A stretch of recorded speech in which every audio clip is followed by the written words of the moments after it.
በዚህ ስፍራ በሰማይ ለሚበሩ መርከቦች ያስጀመርነው ወደብ ከዚህ ቀደም ከነበረን በአጠቃላይ ብቃቱ ይለያል።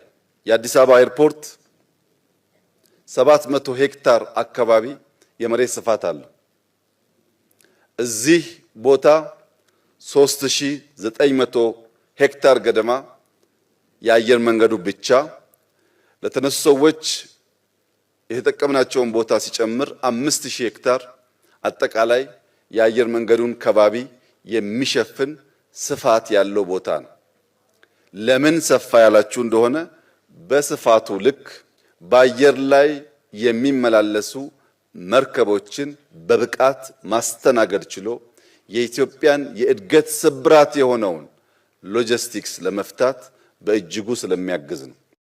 ፈተና አልቦ ጉዞ የኢትዮጵያ አየር መንገድ አላደረገም።